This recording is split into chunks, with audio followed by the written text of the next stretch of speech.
Okay, good day everyone. I'm going to make another video guide on how to answer week 2. So I hope nakatulong sa inyo ng madami or ng mabuti yung ating video guide lesson 1. And I will try to make more video guides so that this third grading, you can maximize your grade.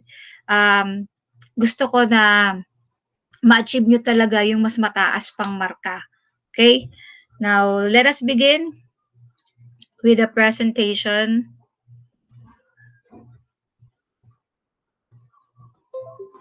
Okay. So, March 29 to 31, since April 1 to 3, I think, is our Holy Week. So, we will spend only 3 days on this week. Anyway, you can still work on the holidays kung gusto mo lang naman. So, it's your choice. And that will be our week 2 lesson 2. So before we move on to our slides, let us focus first our attention here on the clip arts that I choose. Okay? So what do you see?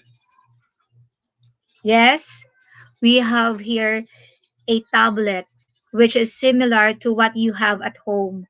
And then in the tablet came from different ideas like communication. What are the form of communications that we have on your tablet? We have your Messenger, Instagram, what else? Kung gumagamit kayo ng other application, let's say WhatsApp, Telegram, okay lang yon. And then we have cloud. Okay, cloud. Ito ba yung cloud na nakikita natin sa langit? Sige nga. Okay, hindi ito yon. When we say cloud, this refers to storages like OneDrive, Google Drive, and also Dropbox. Ito yung mga pinagsasave ng mga files. Okay? And then the most famous from you guys are games. So we have different games that you play on your tablet, cell phone, laptops. And then we also have at the center yung web. Bakit kaya siya inilagay sa center? Because the web here refers to the World Wide Web or the www dot, wherein we search a lot of information. Diba? Doon natin hinuhugot ngayon ang lahat ng information. Kaya nga sabi, you can access information through one click or at the tip of your fingertips. Ganun lang daw kadali. And then you have your videos on YouTube, your music, okay? And then different statistics. So all of these ideas or information can now be accessed using your tablets, mobile phones, or laptops. Ito na yung tinatawag nating new era, the digital era. Okay? So at the end of the lesson, you are expected to use correct and appropriate multimedia resources when orally giving information, instructions, making explanations, and rating events in personal or factual recounts. Now, if you will notice, milk number 15, the one that we have here, is the same milk that we had in lesson 1. So, we can say si lesson 1 at itong si lesson 2 ay magkarugtong lang. Mag-iisa yung topic na ating pag-uusapan, magkaiba lang ng skills or kasanayan na gustong i-develop. What do I mean? Nung lesson 1, since the output is a interview template, kaya an interview plan, so ano yung target skill mo doon? To orally give information. Orally give information about what? Andun sa baba, about personal recounts or tungkol sa personal na buhay ng isang tao. And then this lesson 2, we will focus on the appropriate multimedia resources. Para saan naman yung appropriate multimedia resources? To give factual recounts. So, what are factual recounts? These are general information. Kumbaga, knowledge na alam na ng lahat. Okay? So, let us continue.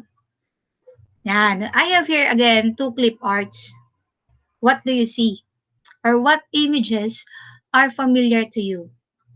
Sige nga, some of you may say laptop, yes. Headset, yes. Microphone, yes. Radio, television, disc, ano pa? Camera, yung icon natin ng messages, icon ng, what is this? YouTube, okay? And then pictures. So, all of this are form of media. When we say multi, means more. So, more media. When you combined sound to pictures and to videos, so you made use of three media. Kaya ang tawag doon ay multimedia, using of two or more media, form of media. Let us read. I want you to read with me. Technology can be used to assist you when you create your presentations. For example, you can enhance your oral presentations with audio, pictures, diagrams, drawings, animation, and or video. Let me explain this. So, sabihin na natin your generation is very blessed because you have an access to technology. Nung panahon namin, wala kaming technology. Kami ay sariling sikap. Ngayon, napakaswerte mo kasi meron kang gadgets na pwede mong magamit. Kung wala ka namang personal, you can always borrow. O kagaya niyan, ang city namigay ng mga tablets, di ba? So, ngayon, free na yung access natin sa technology. And, daw, pwede daw natin itong magamit sa pagpe-present natin ng ating mga oral presentations. Pag sinabi nating audio, you're going to put sounds. So, pictures and drawings, familiar tayo dyan. Ano naman yung diagrams? These are the pie charts, a line graph, bar graph, the Venn diagram. These are the one that you studied in lesson 7, second grading. And then you can daw animate it or you can use animation. Ano man yung ibig sabihin ng animation? Animations means moving objects. If you will notice, in this presentation that I am using, or sabihin na natin that you're watching, the slides are moving. Ang tawag natin doon, transition. There are transitions na ginagamit ko. May fade in, may fly in, may wipe. Yun yung mga sample animations na makikita mo sa PowerPoint. Umiibo ang slide, yung ibig niya sabihin. And then, whenever those are combined, the result is multimedia. So again, pag daw pinagsama-sama mo, two or more of this, let's say, audio plus picture, or audio plus diagrams, you're using multimedia. You can create and arrange your presentations using PowerPoint slides, for instance, which are also multimedia as they combine text, and images and sometimes video and other types. Okay? Ano yung PowerPoint slides? For those who are not familiar with PowerPoint, yung nakikita nyo ngayong form of presentation ko is what you call PowerPoint slides. Yan po ay makikita natin sa laptop, kasamahan niya ng Excel, kasamahan din yan ng Word. So, dapat may laptop ka para makagawa ka ng mga PowerPoint slides. Next. Now, eto na yon. Ma'am, bakit learning task 4 agad? This is the reason why I created this video, because I want to change the plan that lesson 2 pick to have. Kasi doon sa ating module, ang daming mga unnecessary or unrelated activities. Kumbaga, meron kayo makita doon checklist, may makikita kayo doon mga smiley, but those activities are not necessarily to enhance or are not necessary to enhance the skill required in this lesson. Ano ma'am yung skill required in this lesson? Going back to slide number 2 natin kanina, that is using multimedia presentation. Yun talaga ang target mo dito, makagawa ka ng multimedia presentation or makagawa ka ng PowerPoint presentation to give factual information. So, magpo-focus tayo kay learning task 4. Okay? Read with me, please. In planning multimedia presentation, you can use a storyboard to keep everything organized. So, ano yung storyboard? From the word story, so ito yung hindi siya literal na board na bibili ka ng cardboard sa bayan, kundi just a drawing daw na nakalagay dun kung ano yung kwento na gusto mong i-present sa iyong PowerPoint, ano. So, parang kailangan meron kang plano. So, a storyboard is equal to plan. It is a good idea to make a storyboard for each slide to plan. Ano yung ipaplano mo? The content and layout of your presentation. So, ulitin natin. Ano yung ipaplano mo? Yung content. Ano yung ilalagay mo doon? And then layout, ano yung design ng iyong presentation? You can sketch, write, or paste into each slide. Okay, pwede ka daw mag-insert ng mga pictures kahit na ano. Ito nakalagay dito. You can include text, images, sounds, or music title and other resources that you plan to use in your presentation. Now, in this presentation, I did not use any sound kasi makaka-interrupt pa yun sa boses ko eh. So baka mamaya doon na kayo naka-focus sa sound, hindi kayo naka-focus sa explanation ko. So what I did, I just used text, and if you will notice, I just used different colors and font size, font styles of text. So ganun lang kasimple ang ginamit ko to make this slide simple but sabihin na nating interesting. Okay? Below is an example of a storyboard on COVID-19 presentation. So, to further understand what a storyboard is, let us analyze this one. Okay, galing din ito sa ating module.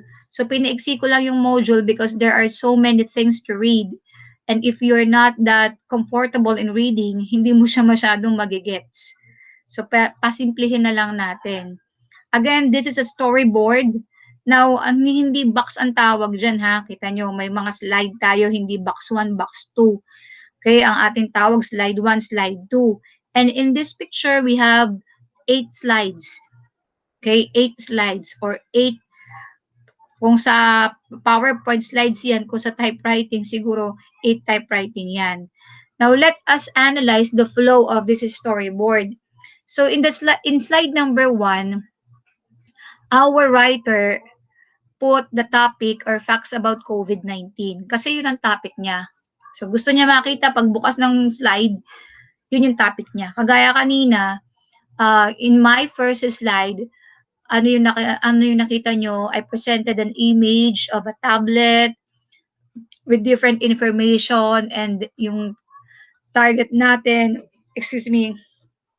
target date, and then week 2, lesson 1. That is my first slide. So, sa kanyang storyboard, gusto daw niya mag-insert ng picture ng doctor.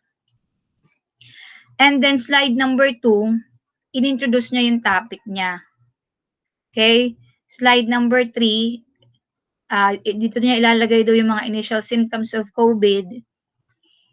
Sa slide number 4, he wanted or she wanted to give the total number of cases in the Philippines, and also mag-insert ulit siya dito ng image of a doctor. And then slide number 5, gusto niya i-present yung mga groups at risk.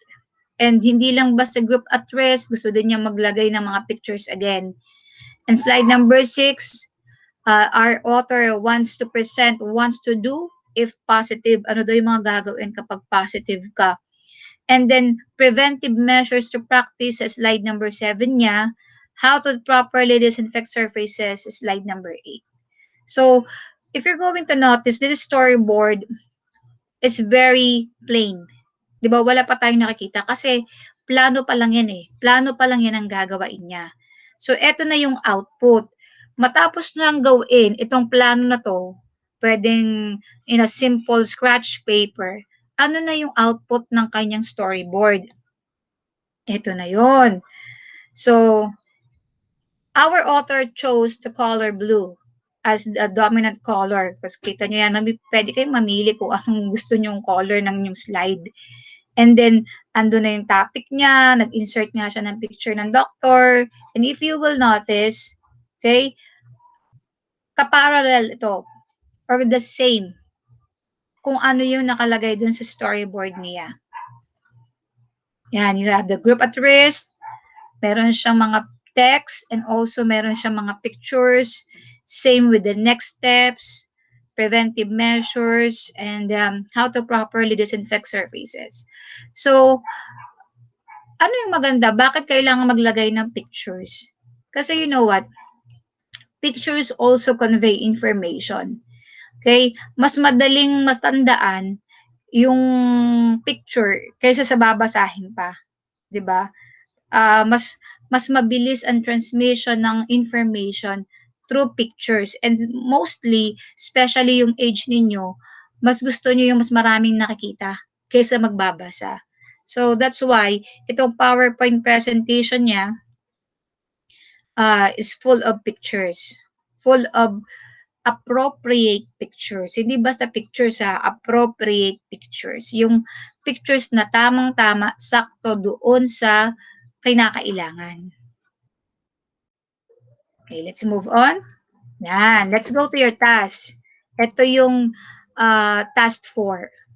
So, what do you see on the right side of our slide? There is a bulb. Ano kayang kinamalayan ng bulb na ito? Because our topic is about energy. So time and again, you hear tips for energy conservation. Sabihin nga natin, energy conservation. Paano tipid ng kuryente. At home, what do you do to help cut down your electric bills? List your suggestions. So ano daw ang ginagawa niyo sa bahay para magtipid? Especially during this summer, when the weather is extremely hot. So ano yung mga measures na ginagawa nyo para hindi naman siya lumobo? Kasi remember last year, 'di ba kaya nagkaroon tayo ng mga installment plan sa Meralco kasi lahat ng tao nasa bahay. So walang ginawa ang mga tao kundi manood ng TV, siguro ay mag-internet. Kaya halos or majority ng mga bahay ay lumobo talaga ang bill nila. So para maiwasan natin yung mga ganong senaryo, ano daw yung mga gagawin or mga ginagawa ng family mo to conserve energy? So that is the main question. Now, create a multimedia presentation storyboard for a minimum of 6 slides. Minimum, ibig sabihin hindi pwedeng bababa sa 6 na slides. Hindi pwedeng 5, hindi pwede ang 4, lalong hindi pwede ang 3. 6 ang minimum. Kung masipag ka, gusto mong gawing 10, hanggang 10 okay lang. Basta walang bababa sa 6 slides. And about saan? Energy conservation. Do this in a bond paper or any available white paper. Okay? Bakit ma'am kailangan white? Syempre because you're going to add pictures, you're going to add colors para malinis siya. Okay? Para hindi naman yellow paper na nga yung ginamit tapos kinulayan mo pa ng pula. Okay? So, rubric for rating, paano ka daw mamarkahan? Accuracy, completeness of facts. Dapat kompleto yung facts na makukuha mo. Creativity, use of multimedia, use of colors, use of picture, yun, creativity yan. Organization, logical sequence of information. Presentation, logical and interesting. Mechanics, spelling and grammar. Now look at this. Itong organization, bonus ko na to sa inyo. Kasi I'm going to give you a guide. So hindi na kayo maliligaw, ano bang papaano ko pa ito gagawin? Or hindi ko alam kung saan magsisimula. Alam nyo na ngayon kung paano gagawin kasi I'm going to give a guide. So, if you follow the guide, automatic 10 points ka na dyan. So, we have 5 criteria. Pag makukuha mo yan lahat ng 10, then our total score for this is 50 points. Okay? Remember that you can sketch, write, or paste into each slide, include text, images. Hindi pwede ang sound unless original PowerPoint ang gagawin mo. Pero kung idodrawing mo lang, syempre imposible magkaroon ng sound yan. Or music title and other multimedia resources that you plan to use in your presentation. Be guided with the rubric that follows. Okay. Ma'am, parang ang tingin ko dito research ito. Yes, this is a research. Unless you have an intelligent neighbor or a friend or kuya, ate who can answer all your questions. Pwedeng hindi mo na ito i-research. But otherwise, this is a research activity. Okay, let's go to the guide, how to do it or how to start your multimedia presentation. So on your first slide, you're going to present your topic, energy conservation. So, papaano mo yun ipakikita sa amin na sa unang-unang slide pa lang ay you will be able to catch our interest and attention. Bahala ka nang dumiskarte dyan. And then you have, in the second slide, give a short info about the topic. Okay, if you notice, kanina on our slide about COVID, very short information lang talaga yung ibinigay niya about COVID. Do not copy long paragraphs. Mga 5 sentences will be enough. Okay? And then third slide, ways to conserve energy. I also, you're going to continue this also on the fourth slide. So, ma'am, bakit dalawang slide parehas na ways to conserve energy? Because you know what? In a PowerPoint presentation, long sentences and paragraphs or crowded text is a big no-no. Means hindi pwede, hindi tama, hindi maganda. So, let's say you were able to research 10 ways to conserve energy. Doon sa number 3 slides, 5 lang ang ipe-present mo. Dito sa number 4 slide, you're going to present the other 5. Kung 6 lang, and then you have 3 doon sa number 3 slides, and then the other half or the other 3 will go to slide number 4. So you're going to divide it.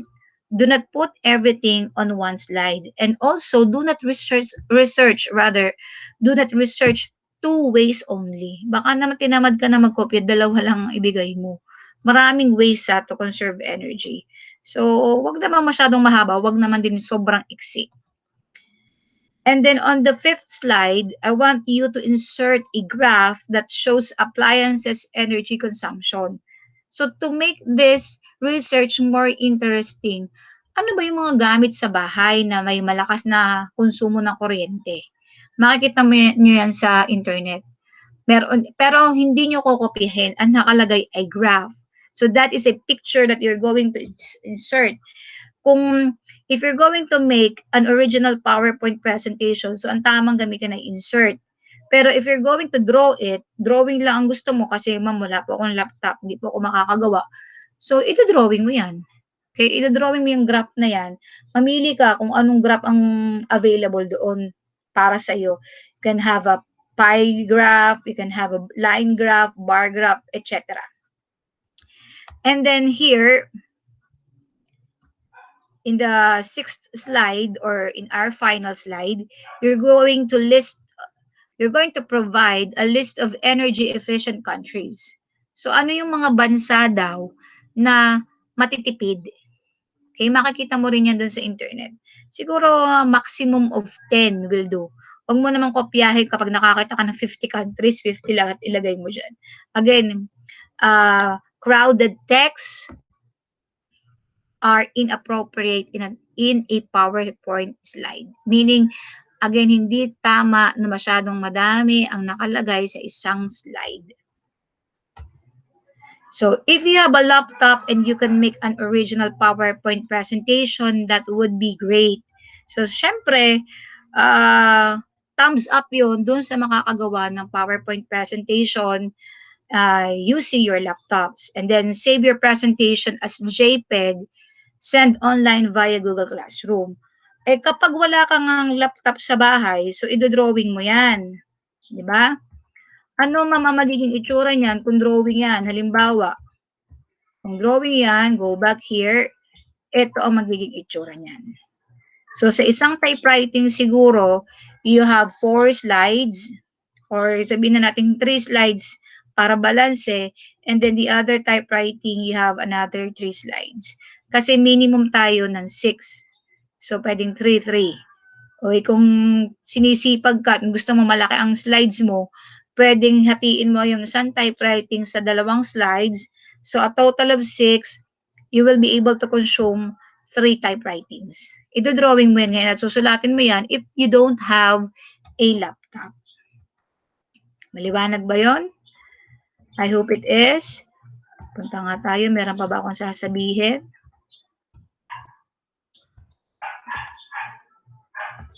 Yan. So, recap lang again. Option number 1, ano yung mga choices mo? Number 1 is drawing. If you don't have the necessary gadget, drawing na lamang. Manual. Okay? Option number 2, PowerPoint presentation. Ma'am, halimbawa, drawing ang ginawa ko.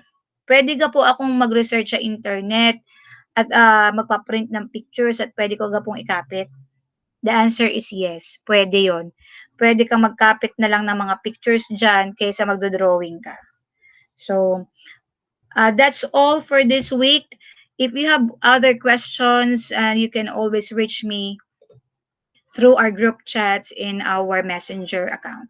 Okay? So that's all, and God bless. Have a good day.